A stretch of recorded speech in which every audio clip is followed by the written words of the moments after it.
Arriva il primo step giudiziario nell'ambito della maxi inchiesta Xidi, eseguita negli scorsi giorni dai Carabinieri del Rosso, che ha fatto luce sul mandamento mafioso di Canicattì, portando al fermo di 23 persone, in realtà 22 in quanto Matteo Messina Denaro risulta latitante. Nelle scorse ore i giudici Alessandra Velle e Stefano Zammuto hanno effettuato gli interrogatori di garanzia degli indagati che hanno deciso sulla convalida del provvedimento di fermo. Il GIP Alessandra Vella si è occupata degli indagati fuori la provincia di Agrigento, ha così deciso.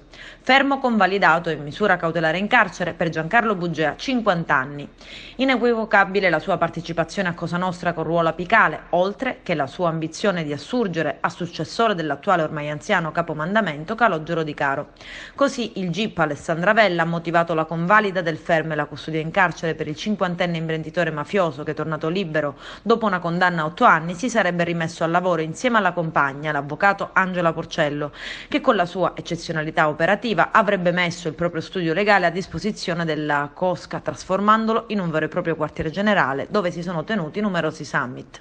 Il giudice lo definisce un opportunista e calcolatore uomo d'onore che stava portando avanti insieme al mafioso Antonino Chiazza un progetto per posare lo stesso Di Caro. In definitiva, un uomo di estrema fiducia dell'intera Cosa Nostra. Fermo convalidato in misura cautelare in carcere anche per Luigi Bonocori, 69 anni, Antonino Chiazza, 51, Gaetano Lombardo, 65 anni. Fermo convalidato in misura cautelare agli arresti domiciliari per l'ispettore capo, fino a poco tempo fa in servizio al commissariato di Canicattì, Filippo Pitruzzella, 62 anni. Fermo non convalidato ma misura degli arresti domiciliari per Giuseppe D'Andrea, 49 anni, assistente capo della Polizia di Stato in servizio a Canicattì. Fermo non convalidato e immediata scarcerazione invece nei confronti di Giuseppe Pirrera, 62 anni, Roberto Gianfranco Gaetani, 54 anni, Luigi Carmina, 56 anni.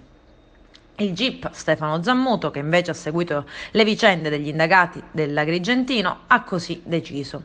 Fermo convalidato in misura cautelare in carcere per Emanuele Diego Cigna, 22 anni, Calogero Di Caro, 75 anni, Pietro Fazio, 49, Gregorio Lombardo, 67, Calogero Paceco, 57 anni, Angela Porcello, 50 anni, Giuseppe Sicilia, 42. Fermo non convalidato e immediata scarcerazione invece per Antonino Oliveri, 36 anni. Per le restanti posizioni, i giudici di Agrigento hanno dichiarato la loro incompetenza in favore del Foro di Palermo, trasmettendo gli atti al pubblico ministero competente.